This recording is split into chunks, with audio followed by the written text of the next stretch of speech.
So the EB-5 program, which has been around for many years, had investment of $1 million into projects in America. And those projects were often suspect, they didn't really work out, there wasn't any oversight of it. And so for $1 million investment, you got a visa and then you came into the country and ended up with a green card. So it was poorly overseen, poorly executed. Then you had our border open where millions of people came through. So the idea is we will have a proper business. We will modify the EB-5 agreement. Christy and I are working on it together. For $5 million, they'll get a license from the Department of Commerce. Then they'll make a proper investment on the EB-5, right? And we think Scott and I will design the EB-5 investment model because Scott and I are the best people together to do that. So this is joint. This is exactly the Trump administration. We all work together. We work it out to be the best. And if we sell, just remember, 200,000, there's a line for EB-5 of 250,000 right now. 200,000 of these gold green cards is $1 trillion to pay down our debt. And that's why the president is doing it, because we are going to balance this budget and we are going to pay off the debt under President Trump. And to qualify, do you have to promise and make commitments to create a certain number of jobs here in the U.S.? No, because not all these people are going to be job builders. There'll be successful people, or there'll be people that were hired from colleges, like sort of like paying an athlete a bonus. I mean, Apple or one of the companies will go out and they'll spend they'll buy 5 of them and they're going to get 5 people. Look, I've had the complaint from a lot of companies where they go out to hire people and they can't hire them out of colleges. And you know what they do? They go back to India, or they go back to the country where they came, and they open up a company, and they become billionaires. And they're employing thousands and thousands. There are a lot of examples. There are some really big examples where they were forced out of the country. They graduated top in their class at a great school, and they weren't able to stay. This is all the time you hear it. And the biggest complaint I get from companies, other than over-regulation, which we took care of, but we're going to have to take care of it here because a lot of that was put back on by Biden. But the biggest complaint is the fact that they can't have any longevity with people. This way they have pretty much unlimited longevity. Also with the 5 million, you know, that's a path to citizenship. So that's going to be, it's sort of a green card plus, and it's a path to citizenship. We're going to call it the gold card. And I think it's going to be very treasured. I think it's going to do very well. And we're going to start selling, hopefully, in about 2 weeks. Now, just so you understand, if we sell 1 million, right, 1 million, that's $5 trillion. 5 trillion. Howard was using a different number, but that's $5 trillion. If we sell 10 million, which is possible, 10 million highly productive people coming in, or people that we're going to make productive, they'll be young, but they're talented, like a talented athlete. That's $50 trillion. That means our debt is totally paid off, and we have $15 trillion above that. And now I don't know that we're going to sell that many. Maybe we won't sell many at all, but I think we're going to sell a lot, because I think there really is a thirst. No other country can do this because people don't want to go to other countries. They want to come here. Everybody wants to come here, especially since November 5th. Mr. President, how can you All be vetted, by the way. All these people will be vetted. Okay? Mr. Will be President, vetted. on Ukraine, can you talk a little bit about what type of security guarantees you're willing to make? Well, I'm not going to make security guarantees beyond very much. We're going to have Europe do that because it's in, you know, we're talking about Europe is their next door neighbor. But we're going to make sure everything goes well. And as you know, we'll be making we'll be really partnering with Ukraine in terms of rare earth. We very much need rare earth. They have great rare earth. We'll be working with Secretary Burgum and with Chris. You'll be working on that together. And we're going to be able to have tremendous, I mean, this gives us, because we don't have that much of it here. We have some, but we don't have that much, and we need a lot more to really propel us to the next level to lead in every way. We're leading right now with AI. We're leading with everything right now, but we need resources. We have to double our electric capacity. We have to do many things. We have to really triple, if you think of it, the electric capacity from what we have right now, if you can believe it. So I just say this. So the deal we're making gets us. It brings us great wealth. We get back the money that we spent, and we hope that we're going to be able to settle this up. We want to settle it. We want to stop. I tell you what, I'm doing it for two reasons, but the number one reason by far is to watch all these people being killed. I see pictures every week, from, I assume satellite pictures mostly, but there's some pictures on site of thousands of soldiers that are being killed. They're being decimated because equipment today, military equipment, is so powerful and so devastating. And number one, I want to see people stop. And they're not from here, they're from primarily two other countries. And then, by the way, let's talk about the Middle East. We got to solve that problem too. And that's come a long way. We're doing very well in that also. A lot of things are happening on that. But I'm watching soldiers being killed, Ukrainian and Russian soldiers being killed. My number one thing is to get that stopped. My number two thing is I don't want to have to pay any more money, because Biden has spent $350 billion without any chance of getting it back. Now we're going to be getting all of that money back plus a lot more. And we provided a great thing. I mean, we provided something very important. And we'll be working with Ukraine, and because we'll be taking that, we're going to be taking what we're entitled to take. Now, they spent $350 billion, and Europe spent $100 billion. Now, does anybody really think that's fair? But then we find out a little while ago, not so long ago, a few months ago, I found out that the money they spent, they get back. But the money we spent, we don't get back. I said, well, we're going to get it back. And we'll be able to make a deal. And again, President Zelensky's coming to sign the deal. And it's a great thing. It's a great deal for Ukraine, too, because they get us over there, and we're going to be working over there. We'll be on the land. And, you know, in that way, there's sort of automatic security, because nobody's going to be messing around with our people when we're there. And so we'll be there in that way. But Europe will be watching it very closely. I know that UK has said, and France has said, that they volunteered to put so-called peacekeepers on the site, and I think that's a good thing. Mr. President, you mentioned the high cost of eggs, and we've seen consumer confidence this week have a sharp drop from last month, the biggest dip in, I believe, 3 years. Why is that, your assessment? Why is that the case, and is there anything you can do? Well, I think that consumer confidence, if you look at confidence in the nation, it had the biggest increase in the history of the chart. It went up 42 points in a period of like days after the election, since the election. So since the election, the confidence in our nation, including right track, wrong track, the first time it's ever happened where we were on the right track, because this country has been on the wrong track for a long time. So the confidence in business, confidence in the country has reached an all-time high. We have never reached levels like we are right now. Okay. You've said, Mr. President, you've been very clear in saying that as long as you're president, Iran will never get a nuclear weapon. That's true. Is it also your policy that as long as you're president, China will never take Taiwan by force? I never comment on that. I don't comment on anything because I don't want to ever put myself in that position. And if I said it, I certainly wouldn't be saying it to you. I'd be saying it to other people, maybe people around this table, and very specific people around this table. So I don't want to put myself in that position. But I can tell you what, I have a great relationship with President Xi. I've had a great relationship with him. We want them to come in and invest. I see so many things saying that we don't want China in this country. That's not right. We want them to invest in the United States. That's good. That's a lot of money coming in, and we'll invest in China. We'll do things with China. The relationship we'll have with China will be a very good one. I see all of these phony reports that we don't want their money, we don't want anything to do with them. That's wrong. We're going to have a good relationship with China, but they won't be able to take advantage of us. What they did to Biden was, he didn't know what was happening. He didn't know what he was doing. The administration didn't know what they were doing. It was very sad to watch. But we're going to have a good relationship with China and Russia and Ukraine and the Middle East. We're doing things that, look, when I left, we had no wars. We had defeated ISIS totally.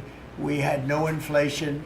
We didn't have the Afghanistan withdrawal, the worst withdrawal anybody's ever seen. I think that's one of the reasons that President Putin looked at that. He said, wow, these guys are a paper tiger. Look at it. We're no paper tiger. Don't forget, we got rid of ISIS in 3 weeks.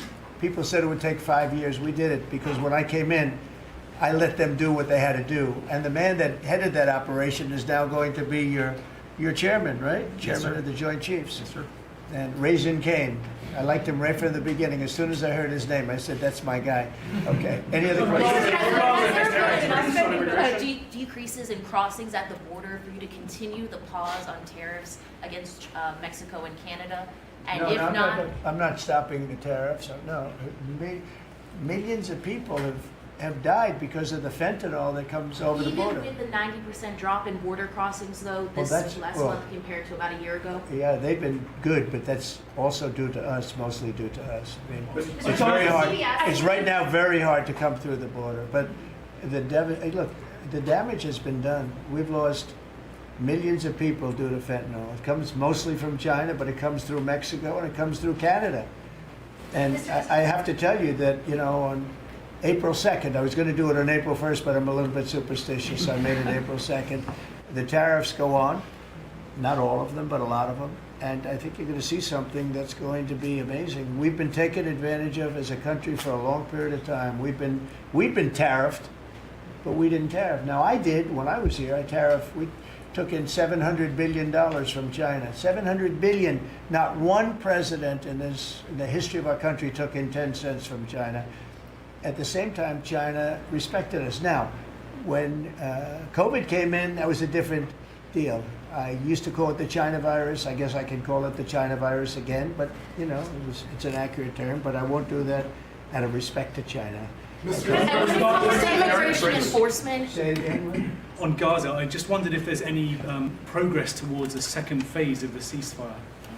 Well, I'm very disappointed when I see four bodies came in today. These are young people. Young people don't die, okay? Young people don't die. These are young people. 4 bodies came in today. They think they're doing us a favor by sending us bodies. So, look, that's a decision that has to be made by Israel, by Bibi. But Israel has to make that decision. We got a lot of hostages back. But it's very sad what happened to those people. I mean, you had a young lady with her hand practically blown off. You know why it blew up? Because she put up her hand to try and stop a bullet that was coming her way. And it hit her hand and blew off her fingers, big part of her hand. This is a vicious group of people. And Israel's going to have to decide what they're doing. Phase 1 is going to be ending. Think of it, today they sent in 4 bodies. And I will say one thing, I've spoken to a lot of the parents and a lot of the people involved. They want those bodies almost as much and maybe even just as much as they wanted their son or their daughter. Amazing. Please, sir, please. My son is dead, but they have his body. Please, can you get it for us? It's the biggest thing. It's incredible, the level. They want the bodies of these people. They're dead. They're dead. And when I saw the ones that came in 2 weeks ago, they looked like they just got out of a concentration camp. Then the following week, a group came in and they weren't as bad and as bad a shape. But Israel's going to have to make a decision. You're right, phase 1 and now phase 2 has started. And today we got some, very, very, we knew they were dead, by the way. We knew that they were going to be bodies as opposed to people that were living.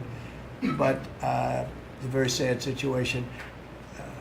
At some point, somebody's going to say, hey, we got to do something about this. Mr. President, you were just talking about Afghanistan and the botched withdrawal. Have all the generals or command staff that were involved with the withdrawal been fired or relieved of duty? Well, that's a great idea. I'm not going to tell this man what to do, but I will say that. If I had his place, I'd fire every single one of them, Pete. That's a very good question. Well, it's a question we've thought a lot about. We're doing a complete review of every single aspect of what happened with the botched withdrawal of Afghanistan and plan to have full accountability. It's one of the first things we announced at the Defense Department for that reason, sir.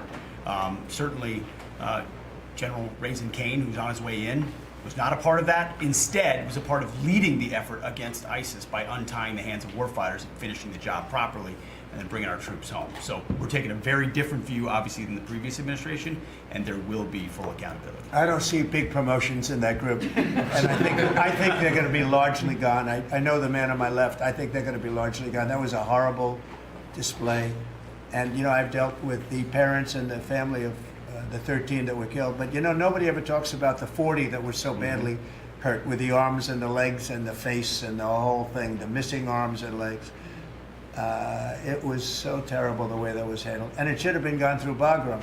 We have a big base with big fences and nobody can get in, and you have, hundreds of acres instead of a little local airport where the whole place went crazy.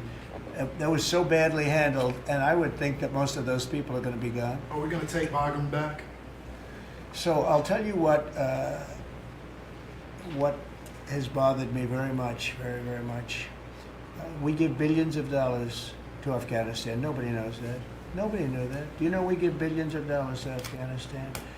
And yet we left behind all of that equipment, which wouldn't have happened. We were getting out under me. I'm the one that got it down to 5,000 people. We were going to get out, but we were going to keep Bagram, not because of Afghanistan, but because of China, because it's exactly 1 hour away from where China makes its nuclear missiles. So they were going to keep Bagram. We were going to keep a small force on Bagram. We were going to have Bagram Air Base, one of the biggest air bases in the world, one of the biggest runways, one of the most powerful runways in the sense that it was very heavy concrete and steel. You could carry about anything. You could land anything on those runways. We gave it up. And you know who's occupying it right now? China. Biden gave it up. So we're going to keep that, and we're going to have a withdrawal, and we're going to take our equipment. We're going to do it properly. We're going to do it we're going to keep the equipment. Well, they ran out. It was, what happened there was, in fact, in all fairness to Putin, when he saw that, he said, well, this is our time to go into Ukraine, I guess, because the timing seemed to be about right. But we send them billions of dollars in aid, which nobody knows. If the American public knew that, they know it now. And if we're doing that, I think they should give our equipment back. And I told Pete to study that. But we left billions, tens of billions of dollars worth of equipment behind. Brand new trucks. You see them display it every year on their little roadway someplace where they have a road and they drive waving the flag and talking about America. Beautiful equipment that's the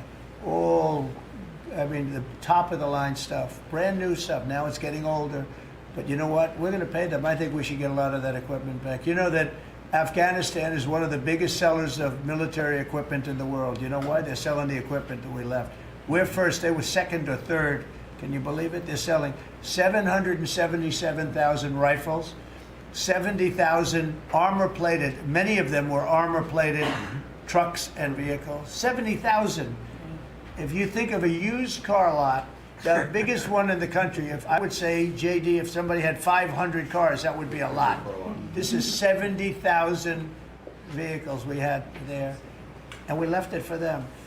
I think we should get it back. Mr. President, the spending bill that passed last night aims to cut $2 trillion. Right. Can you guarantee that Medicare, Medicaid, Social Security will not be touched? Yeah, I have said it so many times, you shouldn't be asking me that question.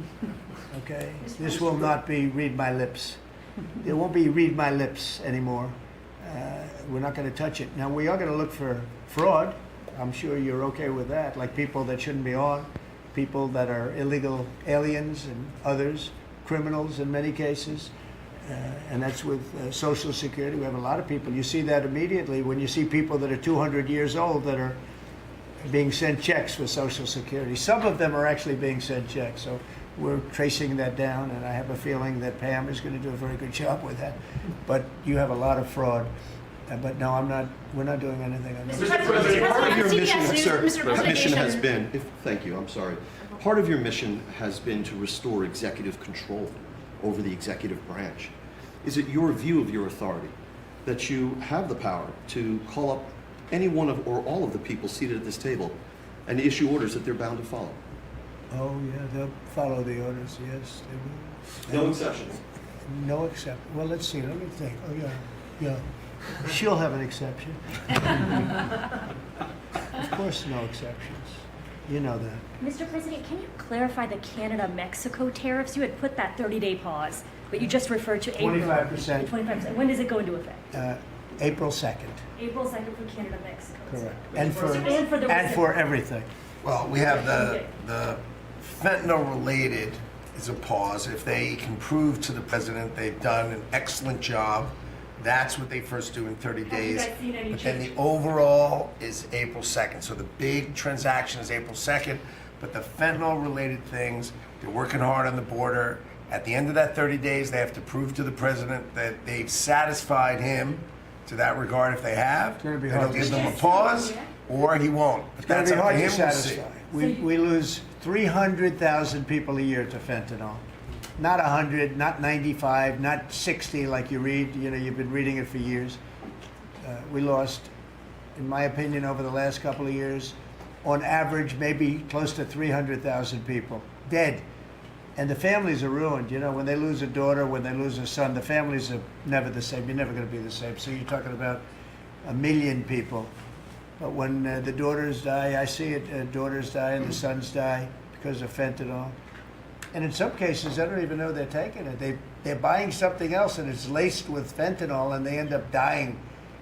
And I've known many people who've lost children to fentanyl and for other reasons, but to fentanyl, it's such a big killer. And those people are never the same people. I mean, I've seen people that for the rest of their lives, they're not the same people. They're so different, it's not even believable. Dynamic people, happy people they die a miserable death.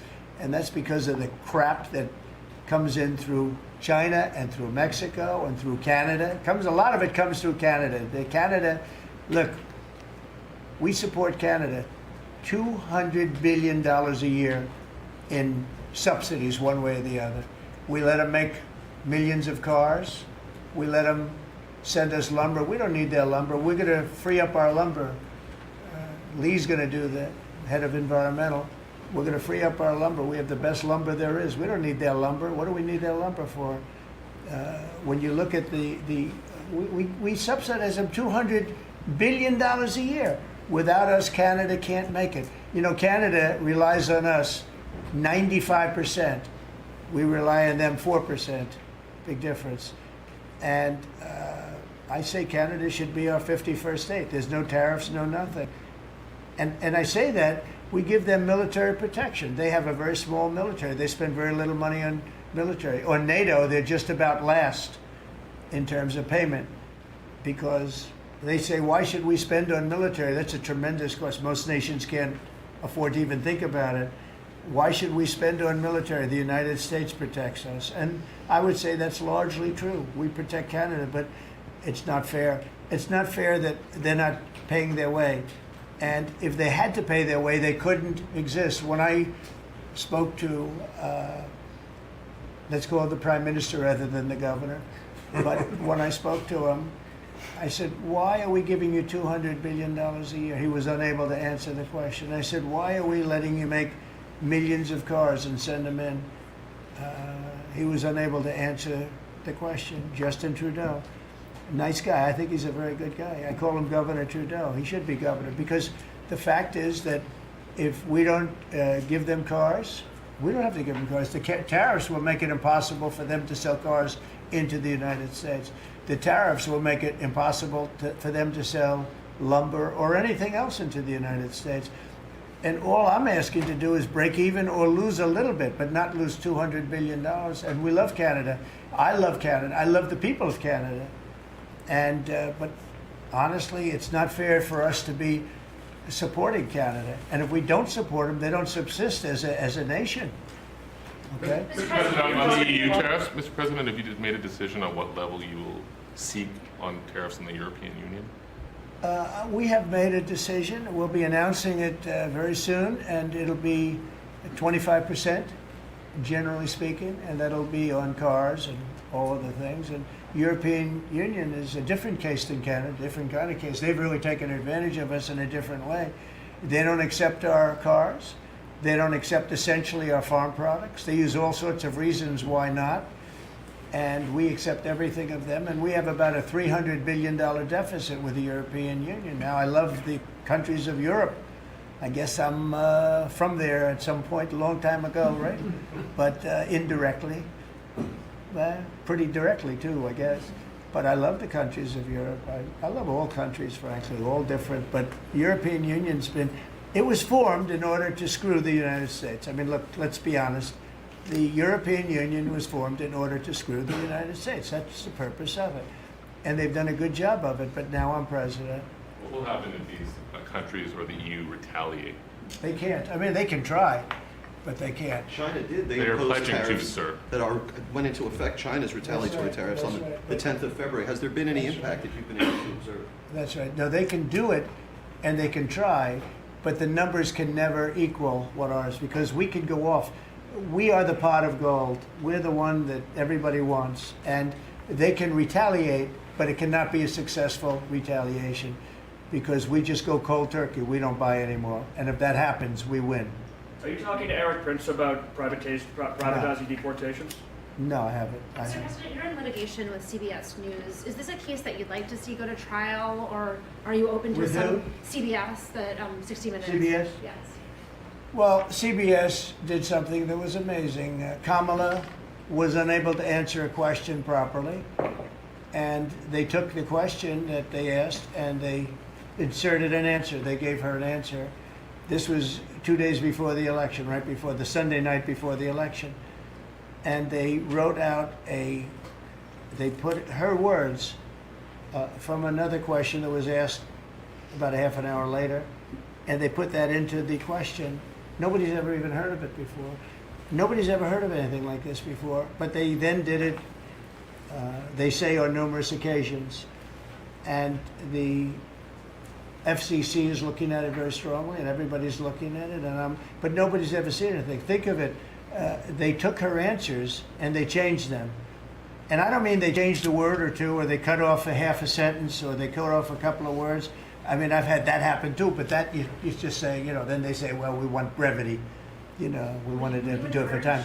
They took out her answer and they inserted an entirely different answer that made her sound competent. And they did this, and nobody's ever, I thought I've heard of everything when it comes to that stuff. No, I've never heard of it. Nobody's ever seen. So we sued, and we are in discussions of settlement. Mr. What would a President, number be? Like what's a number that you would think would be appropriate? I think it's a lot. I mean, it probably did affect the election. I mean, we won by a lot. As I said, too big to rig. But it probably did affect the election. Probably could have won by more, but I could have lost the election because of that. We have to get to honest elections. We have to go back to paper ballots. We have to go back to voter ID. One-day election, ideally, or short term, not these 48-day and 61-day elections where boxes are put in a room and, let's move the boxes because we're putting in a new air conditioning system. Then you see the boxes move, and then you say, well, where are all the boxes? What happened to the boxes that never came back? Now, our elections are extremely dishonest. We're the only country in the world that has mail-in voting and all of these different things that we put in. No other country in the world has it. France went to, they had some of the things that we had, and they went to same-day voting, all paper. And paper is very sophisticated now. It's a very sophisticated form of voting right now. It's a very safe form of voting. The other things for the governors, I wish the governors would do it, because the paper ballots will cost 9% of the machines, and they're 100%. Nothing's foolproof, but they're as close as you get. So we'll see what happens. But on the 60-minute thing, nobody's ever seen anything like it. And would you link the FCC action to the litigation? I mean, does it make sense? I don't think it's linked, but probably the lawyers look at it, because I know it's going along. FCC is headed by a very competent person, and you have some very competent people on the board, and so I think they're looking at it very seriously. Sir, of all the deals that you've done in your life, all the people you've sat across from and negotiated with, is President Putin distinct in any way? He's a very smart guy. He's a very cunning person, but I've dealt with some people I've dealt with some really bad people. But I will tell you, as far as this is concerned, you have to understand, he had no intention, in my opinion, of settling this war. I think he wanted the whole thing. When I got elected, we spoke, and I think we're going to have a deal. I can't guarantee that. A deal is a deal. Lots of crazy things happen in deals, right? But I think we're going to have a deal. if I didn't get elected, I believe he would have just continued to go through Ukraine, and over a period of time, a lot of people would have been killed, would have lasted for a period of time.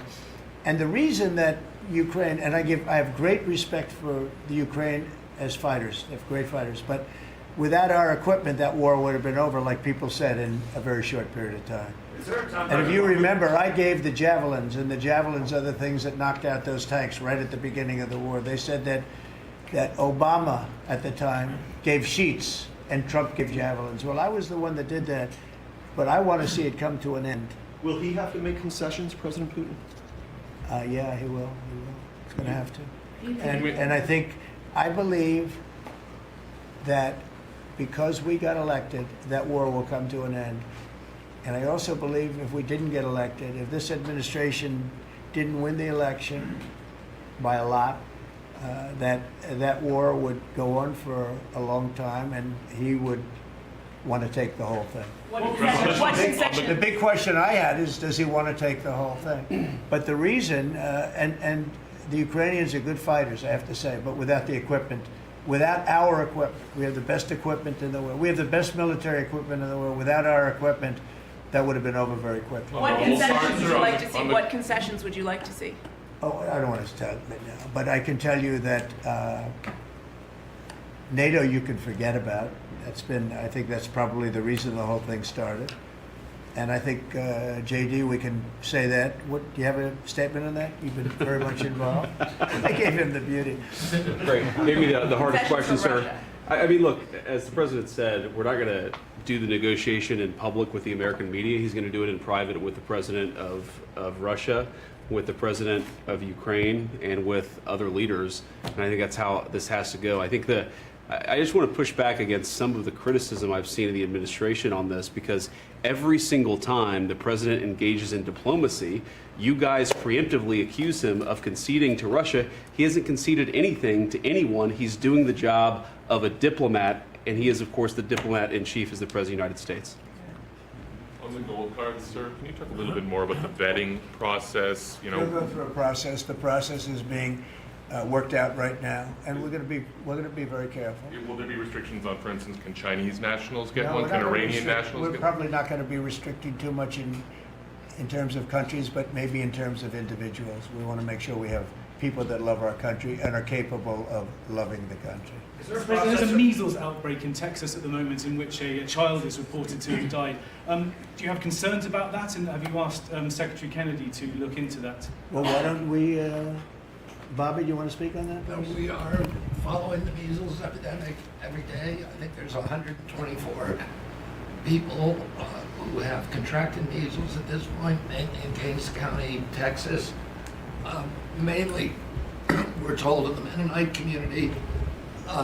There are 2 people who have died, but we're watching it, and there are about 20 people hospitalized, mainly for quarantine.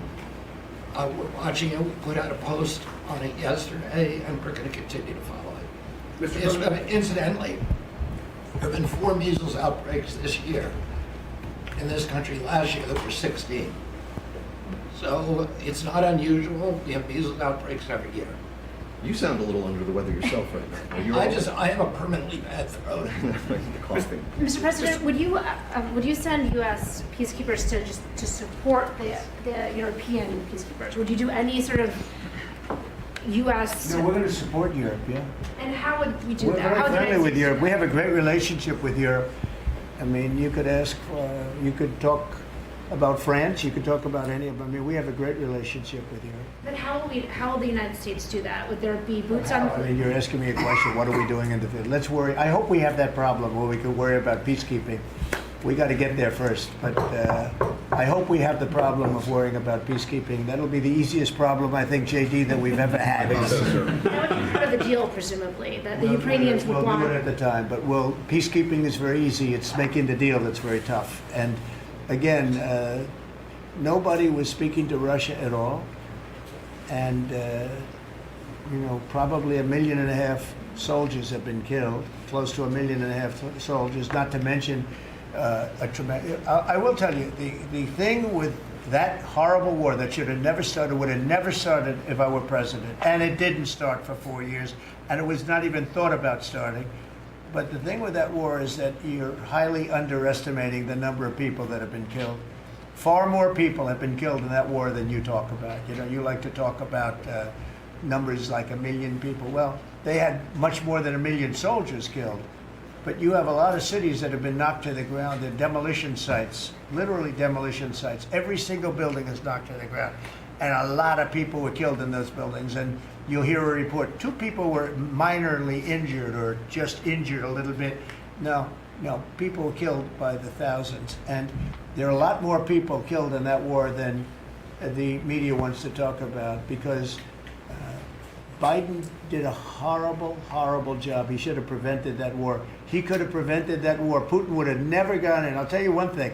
He would have never gone in. That war would never have taken place if I were president. I think what people are trying to understand, Mr. President, is how would the United States, what would you be willing to do to support this European peacekeeping effort? Would there be... Again, you're asking me the same question? How many times do you have to answer?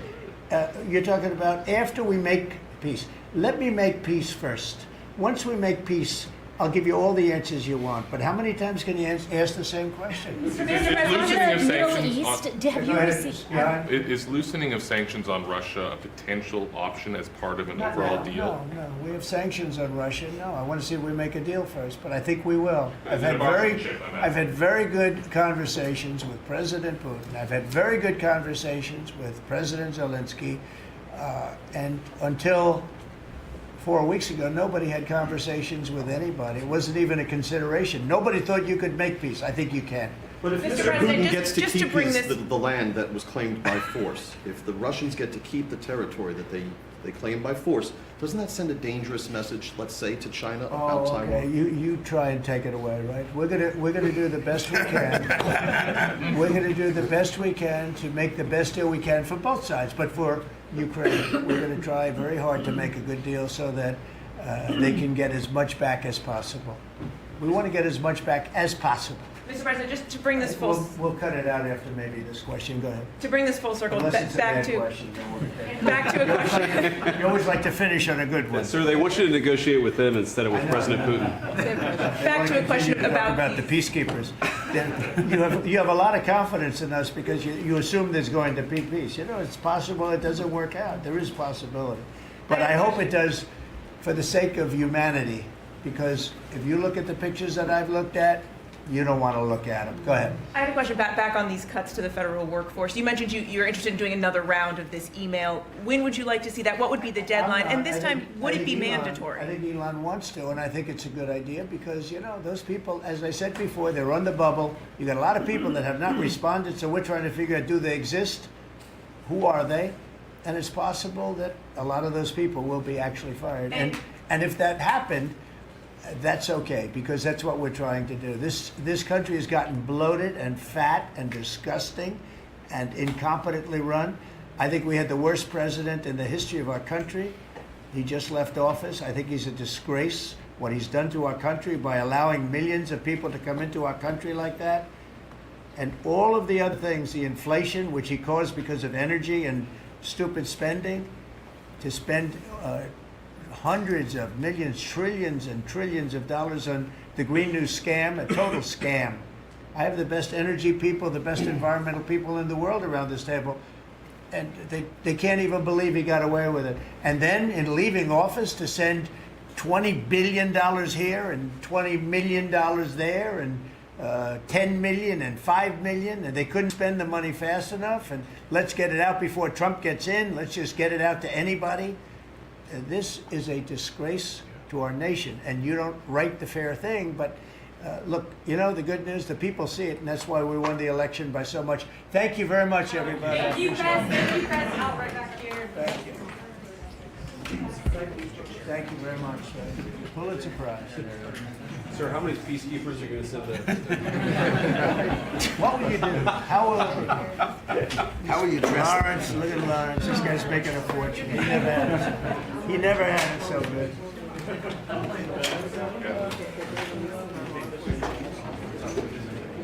Lawrence, say we did a great job, please. Okay? Say it was unbelievable.